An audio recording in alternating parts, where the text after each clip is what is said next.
میں ذرا اپنے دوستوں کے ساتھ جا رہا ہوں، ابھی آ جاؤں گا۔ سوری سن، آپ کو معلوم ہے کہ شام کا وقت ہم دونوں کا ہوتا ہے، اس لیے آپ اپنے دوستوں کو یہیں سے سی آف کر دیں۔ علی نے اپنی جگہ پر کھڑے ہوئے فیصلہ کن انداز میں کہا۔ آپ بھی چلیں نا، واپسی پہ سیر کر کے آئیں گے۔ اکبر نے منت والے انداز میں کہا۔ بیٹے میں تھک چکا ہوں۔ علی کو ذہنی اور جسمانی تھکن نے مزمل سا کر دیا تھا۔ پھر میں جاؤں؟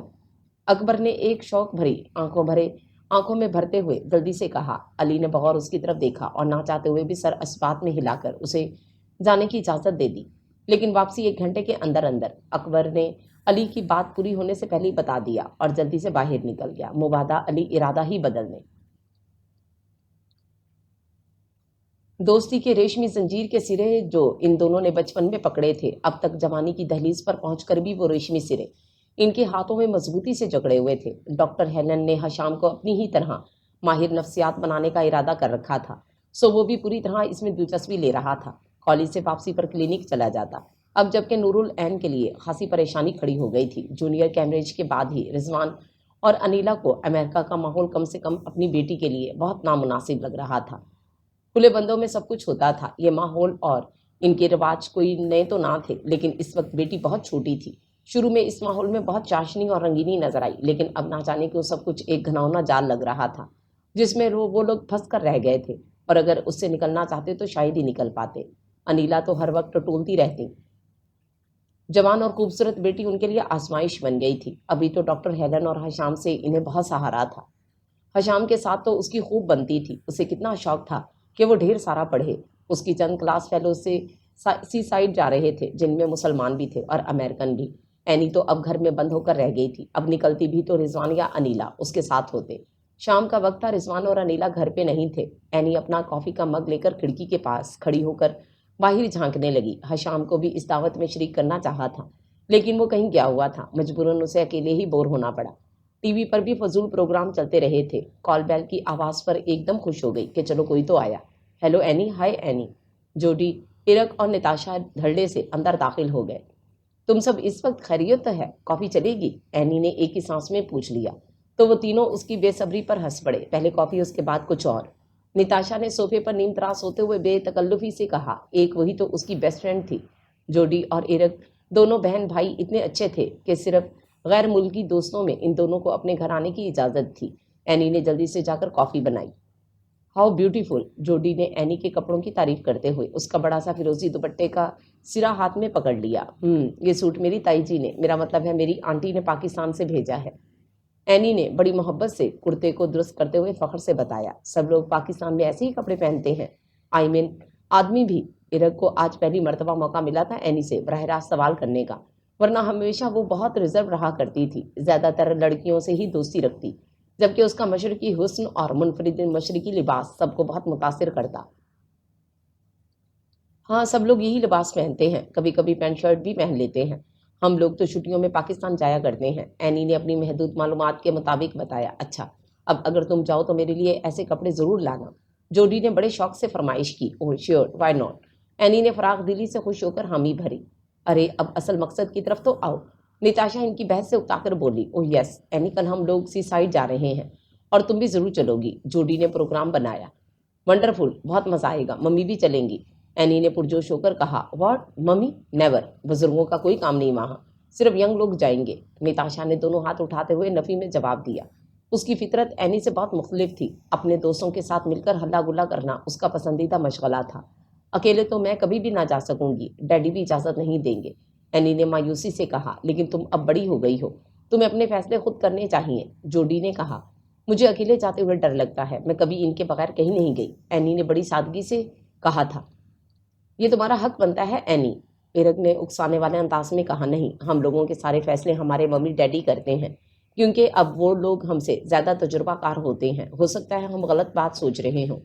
اینی نے اپنے ماں باپ کی باتوں سے جو کچھ سیکھا اور ذہن میں بٹھایا تھا اظہار کر دیا۔ عجیب ہو تم لوگ، جوڈی نے شانے اچکاتے ہوئے کہا۔ پھر چلنا ہے کہ نہیں؟ نتاشا نے اکتا کر پوچھا۔ نہیں، حشام نے جو اپنے فلیٹ کی کال بیل بجانے والا تھا ان کا دروازہ کھلا دیکھ کر اور آخری جملہ سن کر خود ہی جواب دے دیا۔ سیاہ جینس اور گرے سویٹر میں اپنی پرکشش شخصیت سمیت اندر داخل ہو گیا۔ ہیلو حشام، جوڈی نے خوش دلی سے ہاتھ آگے بڑھایا۔ ایرک اور نتاشا بھی اس کی طرف بڑھے۔ ایرک کو دیکھ کر حشام کا موڈ تھوڑا سا بدل گیا۔ اس نے بغور اینی کی طرف دیکھتے ہوئے انہیں بیٹھنے کا اشارہ کیا۔ کہاں جا رہے تھے تم لوگ؟ اس نے بھی سہولت سے بیٹھتے ہوئے پوچھا۔ سی سائڈ تم چلو گے؟ جوڈی نے خوش ہو کر دعوت دی۔ مجھے سی سائڈ پسند نہیں، حشام نے سنجیدگی سے کہا۔ تو اینی نے چونک کر اس کی طرف دیکھا۔ کئی مرتبہ تو وہ لوگ آپس میں ہی مل کر سی سائڈ جا چکے تھے اور حشام ہمیشہ ہی سی سائڈ کو ترجیح دیتا تھا۔ کتنے بور ہو تم، ایرک نے برا سا منہ بنا کر کہا۔ حشام کافی پیو گے؟ اینی نے کسی بدمزگی کے خیال سے ایک دم اسے مخاطب کیا۔ نہیں، چائے پیوں گا، اس نے کسی حکمران کی طرح آرڈر دیا۔ اچھا، بعد میں بنا دوں گی، اینی نے لوگوں کی وجہ سے ٹال دیا۔ نہیں، ابھی اسی وقت۔ حشام نے ایک ساتھ ان تینوں پر نظر ڈالی۔ ہم چلتے ہیں اینی، تم فون کر کے مجھے بتا دینا، کل جانا ہے، دوسرے کلاس فیلوز بھی ہوں گے۔ نتاشا کھڑی ہوئی تو ایرک اور جوڈی بھی چلنے کو تیار ہو گئے۔ اینی، ہم تمہارا ویٹ کریں گے، ایرک نے دروازے سے نکلتے ہوئے کہا تو جوڈی نے حشام سے وعدہ لینا چاہا۔ اوکے جوڈی، تمہاری خاطر آنا ہی پڑے گا، حشام نے اپنی طرف بڑھا ہوا اس کا ہاتھ پکڑتے ہوئے مسکرا کر کہا تو جوڈی بھی مسکراتی ہوئی باہر نکل گئی۔ حشام انہیں نیچے تک چھوڑنے آیا اور کافی دیر تک باتیں کرتا رہا اور اینی اوپر غصے سے کھولتی رہی کہ اسے تو ان لوگوں نے قید ہی کر دیا تھا، خود جہاں جس کا دل چاہتا ہے اب نکل کھڑا ہوتا۔ ایک اسی پر اعتماد نہیں تھا۔ حشام اندر آیا تو وہ منہ پھلائے ٹی وی کے سامنے بیٹھی تھی۔ کوئی مزاحیہ پروگرام چل رہا تھا جس کا اس کے چہرے سے کوئی تاثر نہیں مل رہا تھا۔ کل میں جا رہا ہوں پکنک پہ، تم کو جانا ہو تو بتا دو، حشام نے بھاپ اڑاتا چائے کا مگ ہاتھ میں لیتے ہوئے کہا۔ مجھے نہیں جانا کہیں، تمہارے لیے تو کوئی پابندی نہیں، باہر کا ماحول صرف میرے لیے خراب ہے، اینی نے غصے سے اسے دیکھتے ہوئے کہا۔ اسے تمہیں انکار ہے کہ ایک مسلمان لڑکی کے لیے یہ ماحول درست نہیں ہے؟ حشام نے چائے کا سپ لیتے ہوئے سنجیدگی سے پوچھا اور اینی کو بہت سے ایسے مناظر یاد آ گئے جب ایک مرتبہ ضد کر کے وہ سب کلاس فیلوز کے ساتھ میوزک کنسرٹ میں گئی تھی۔ اتنے بڑے بڑے سنگرز آئے تھے، سب نے خوب انجوائے کیا تھا۔ جہاں پہ ان لوگوں نے ڈنر کیا وہاں زیادہ تر کپلز ہی آئے تھے اور اینی ان کے ڈریسز اور حرکتیں یاد کر کر کے ایک بار پھر جھرجھری لے کر رہ گئی۔ بے شک ان کا ماحول انہیں اس بات کی اجازت دیتا تھا، لیکن آخر میں اس کے گروپ میں بھی جتنے امریکن تھے انہوں نے بھی وہی کیا اور دوسرے کئی قسم کے ڈرنکس پینے شروع کر دیے۔ تو اس کے بعد جو ان لوگوں نے ہنگامہ کیا، وہ شور مچایا کہ اینی ڈر کر نتاشا کے ساتھ لگ گئی۔ گو کہ یہ ماحول اور وہاں کے لوگ اس کے لیے نئے نہیں تھے، لیکن یوں تنہا آنے کا پہلا اتفاق تھا۔ ہے مس، میں نے کچھ پوچھا ہے، حشام نے میز بجا کر اسے متوجہ کیا تو اپنی اینی خفیف سی ہو کر بیٹھ گئی۔ لیکن تم کیوں جاؤ گے؟ بس تم بھی انجوائے نہیں کرو گے میرے بغیر؟ اینی نے گویا فیصلہ کر دیا۔ بھائی میری ماما نے تو مجھے کبھی منع نہیں کیا، کیونکہ انہیں پتا ہے کہ اب میں بڑا ہو چکا ہوں اور ماحول مجھے خراب نہیں کرے گا، حشام نے بڑے فخر سے اسے دیکھتے ہوئے کہا تو اینی کو جیسے آگ لگ گئی۔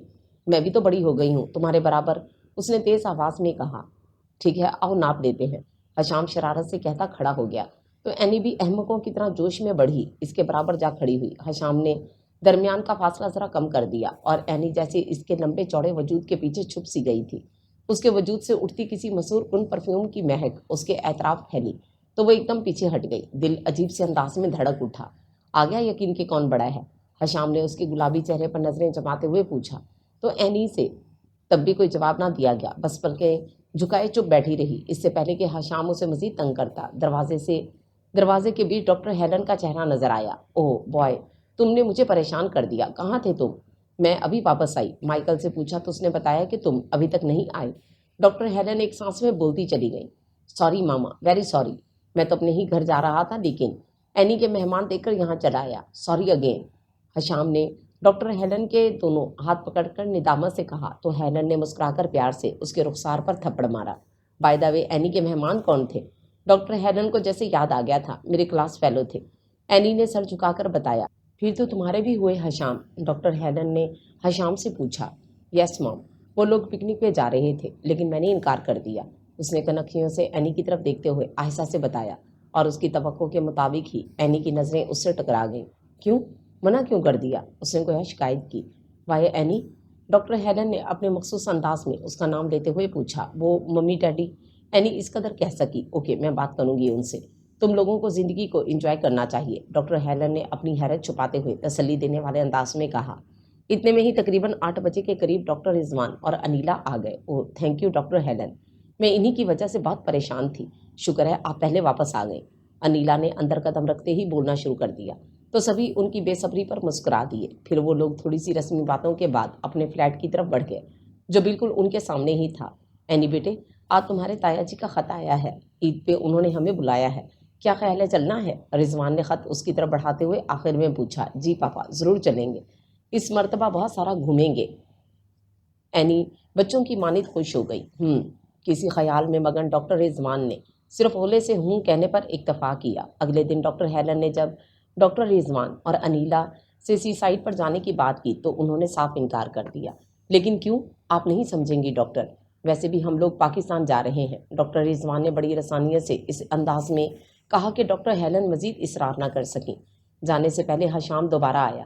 رضوان اور انیلا اپنے کمرے میں کسی بحث میں الجھے ہوئے تھے، جبکہ اینی ٹی وی لاؤنج میں کوئی میگزین کو لے کر بیٹھی تھی۔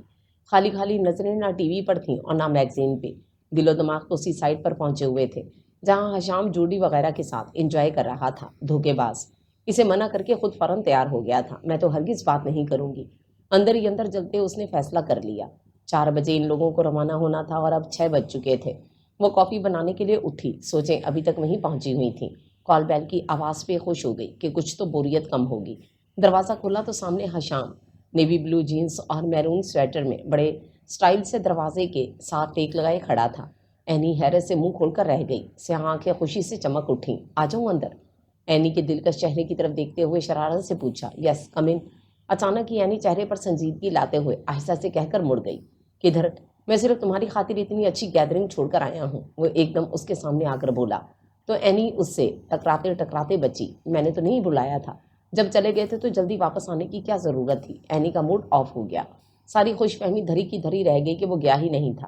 تم ابھی جا سکتے ہو، ان کا پروگرام رات گئے تک چلے گا۔ اینی نے منہ پھلاتے ہوئے کہا۔ کیا کروں، اکیلے دل نہیں مانتا۔ حشام نے جیسے بے بسی سے کہا۔ جوڈی جی تمہارا ساتھ دیں گی، ویسے بھی بہت اچھی جولی سی ہے۔ اینی نے چوٹ کی، اب اسے مزہ آ رہا تھا کہ اتنا جلنے کوڑنے کا صلہ مل گیا تھا۔ مائی فوڈ جوڈی، تمہیں پتہ ہے مجھے ایسی لڑکیاں پسند نہیں۔ میں نے زیادہ تر جس لڑکی کے ساتھ وقت گزارا ہے اسے ہی جانتا اور اسے ہی چاہتا ہوں۔ حشام نے اس کی اپنی جانب اٹھی ہوئی سیاہ آنکھوں میں دیکھتے ہوئے دھڑلے سے کہہ دیا۔ تو اینی گرم اور سرخ چہرہ لیے وہیں کرسی پر بیٹھ گئی اور حشام بھی پنجوں کے بل اس کے سامنے ٹک گیا۔ اس لڑکی کا نام بتاؤں؟ اس نے اینی کے جھکے چہرے کو جھک کر دیکھنے کی کوشش کرتے ہوئے مدھم سی آواز میں کہا۔ تو اینی نفی میں سر ہلاتی اچانک ہی پریشان سی ہو کر اٹھ گئی۔ کیا ہوا اینی؟ میں نے کچھ غلط کہہ دیا؟ حشام بھی اس کی اس تراری حرکت پر سنجیدہ ہو گیا تھا۔ تم اب جاؤ، اینی نے اس کی طرف سے رخ موڑتے ہوئے بے چینی سے کہا۔ نہیں، میں وجہ جانے بغیر نہیں جاؤں گا۔ تمہیں اچانک ہوا کیا ہے؟ حشام نے اس کے شانوں پر ہاتھ رکھ کر اس کا منہ اپنی جانب کرتے ہوئے سنجیدگی سے پوچھا۔ پلیز حشام، ممی ڈیڈی گھر پر ہیں، وہ کسی وقت بھی باہر نکل سکتے ہیں۔ اینی نے آہستگی سے اس کے ہاتھ الگ کرتے ہوئے کہا۔ سو واٹ، انہیں پتہ ہے کہ ہم لوگ بہت اچھے دوست ہیں، ایک دوسرے کو سمجھتے ہیں، اور اگر پلیز حشام، اینی کی ملتجی سی آواز نے حشام کو جیسے خاموش کر دیا۔ چند لمحے بغور اینی کی جانب دیکھتا رہا۔ تم شاید اس لیے کہہ رہی ہو کہ میں مسلم نہیں ہوں؟ وہ جیسے اس کی سوچ کی گہرائیوں میں اتر کر بولا تو اینی سر جھکا کر رہ گئی۔ مزید ٹھہرنا حشام کے لیے مشکل ہو گیا تو وہ تیز تیز قدموں سے چلتا باہر نکل کر دھڑام سے دروازہ بند کر گیا اور اینی وہیں سر پکڑ کر صوفے پر ڈھیر ہو گئی۔ کتنے ہی دن وہ لوگ اپنے اپنے کاموں میں مصروف رہے۔ انیلا پاکستان جانے کی تیاریوں میں مصروف تھیں۔ ماں باپ، بہن بھائیوں اور رضوان کے گھر والوں کے لیے گفٹ لا لا کر اینی کو پیکنگ میں لگا دیا تھا۔ اینی کی پاکستان جانے کی خوشی کہیں دب کر رہ گئی تھی۔ باتیں پہلے ہی کم کرتی تھی اور اب تو کبھی کبھی اسے حشام پر بے تحاشا غصہ آ جاتا، اس طرح غائب تھا جیسے کبھی اس سے واسطہ ہی نہ رہا ہو۔ ڈاکٹر ہیلن ہی سے پتہ چلا کہ اس کے ایگزام ہو رہے ہیں اور اینی کو پتہ تھا کہ ایگزام اس کے جانے کے بعد ہی ختم ہوں گے۔ ارد گرد رہنے والے پاکستانیوں سے ان کی کافی مراسم تھے اور نواز فیملی تو کچھ زیادہ ہی قریب تھی۔ ان کی بیٹیوں سے اینی کی اچھی خاصی دوستی تھی۔ ان لوگوں نے ڈاکٹر رضوان کو ڈنر پر انوائٹ کیا تو اینی نے طبیعت کی خرابی کا بہانہ بنا کر ٹالنا چاہا۔ نہیں بیٹا، اکیلے بوریت ہوگی، ویسے بھی سارا اور شیزا نے بہت اصرار سے تمہیں بلایا ہے، پھر کیا پتہ قسمت کا دوبارہ ان سے ملاقات ہوتی ہے یا نہیں۔ آخر میں انیلا نے گہری سانس بھر کر کہا تو اینی چونک کر انہیں دیکھنے لگی۔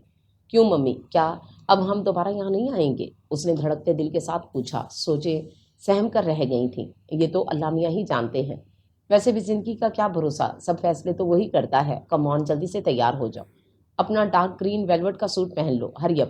انیلا اس کی سوچوں میں ہلچل مچا کر تیاری کا حکم دیتی باہر نکل گئی۔ اینی نہ چاہتے ہوئے بھی اٹھ کھڑی ہوئی تھی۔ 7 تو بج چکے تھے۔ اس نے کھڑکی کا پردہ سرکا کر دیکھا تو بارش خوب زوروں پر تھی۔ کل سے مسلسل بارش ہو رہی تھی۔ منہ بسوڑتے ہوئے